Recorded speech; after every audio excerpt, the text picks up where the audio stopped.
원장님, 네, 오랜만에. 카메라다. 이제 익숙해지세요, 원장님.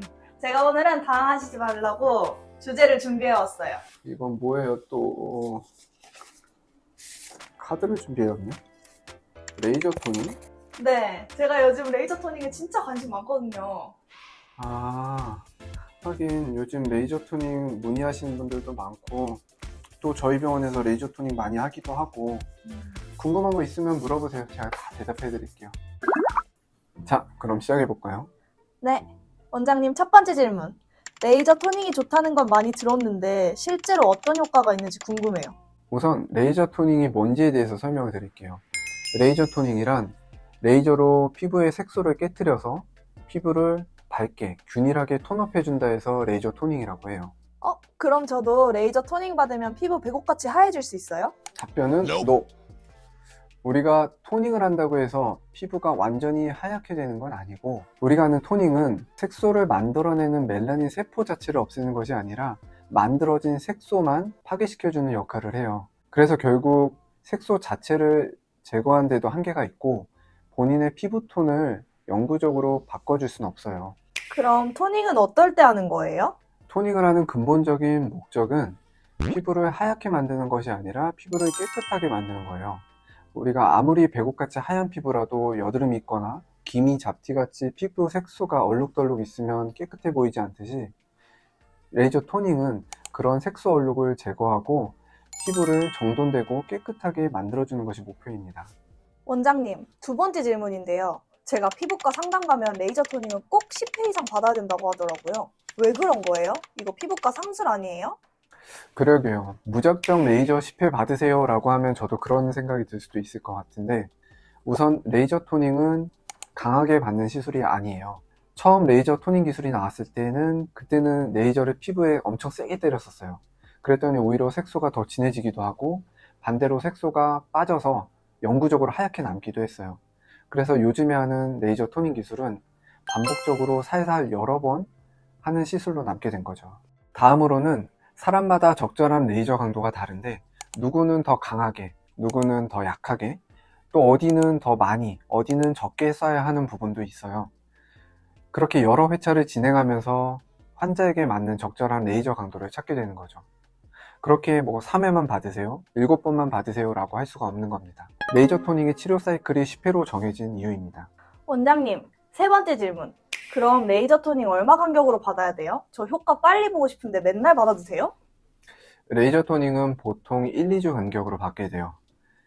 마찬가지로 사람마다 피부 재생 속도도 다르고 레이저 강도도 그때그때 다르기 때문에 정확하게 시술 주기를 통일할 수는 없지만, 피부 회복 시간을 고려해서 보통은 1, 2주 간격을 권장드려요. 원장님, 네 번째 질문인데요. 제가 카페에서 봤는데 토닝 받고 나서 자외선을 쬐면 기미가 폭발한다고 하는데 진짜예요? 시술 후에 자외선에 노출되면 기미가 더 폭발한다는 근거는 사실 없는데, 색소가 우리 피부에서는 자외선을 보호하기 위해 만들어진 보호막과 같은 존재예요. 근데 우린 레이저 토닝을 통해서 그런 보호막이 깨졌으니 자외선에 더 취약해질 수밖에 없어서, 자외선을 피해라, 자외선 차단제를 잘 발라라 하는 의미에서 전해진 의미가 아닌가 싶어요. 원장님, 혹시 따로 부작용은 없을까요? 레이저 토닝하고 나면 간혹 부작용이 좀 있기도 해요.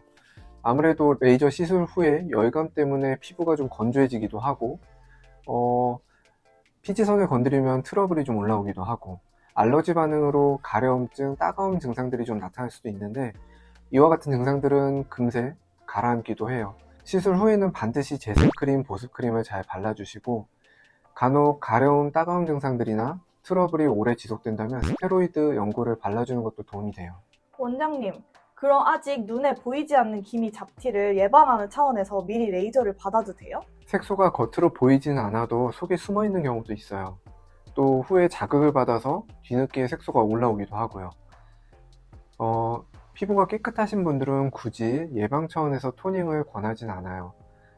하지만 예를 들어 토닝 치료를 받고 피부가 많이 깨끗해지신 분들은 토닝보다는 그 후에는 피부 재생 레이저로 색소가 더 올라오는 걸 좀 예방해 주시는 게 좋고, 굳이 예방 차원에서 토닝을 받고 싶다 하시는 분들은 그냥 1년에 한 번 정도 받으시는 걸 권장드립니다.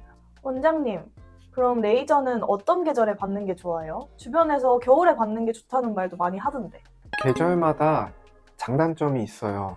여름에는 아무래도 야외 활동도 많고 자외선도 강하기 때문에 피하는 게 좋고, 겨울은 날씨가 안 그래도 건조한데 레이저 받고 건조감이 더 유발될 수 있어서 피하는 게 좋고, 그래서 그냥 봄, 가을 그때 받는 게 좋고, 굳이 피하자면 한여름, 한겨울은 피하시는 게 좋을 것 같아요. 원장님, 마지막으로 저처럼 레이저 토닝을 고민하는 사람들한테 해주고 싶은 말이 있으신가요? 오늘 주제는 레이저 토닝에 관해서만 설명을 드렸는데, 우리 피부를 자세히 들여다보면 다양한 피부 질환들이 있어요. 간혹 주근깨 잡티를 가지고 토닝으로만 계속 하시는 분들도 계시는데, 그런 경우에는 수백 번을 한다 해도 사실 좋아지진 않아요. 그래서 정확한 진단을 받고 어떤 색소 질환을 갖고 있는지, 그래서 거기에 맞는 어떤 레이저가 필요한지 치료법을 찾는 것이 중요할 것 같습니다. 원장님, 네, 오늘도 궁금증 해결해 주셔서 감사합니다. 또 궁금한 거 생기면 올 테니까 놀라지 마세요. 네, 알겠어요. 궁금한 거 있으면 언제든지 물어보세요. 네, 원장님. 그럼 안녕.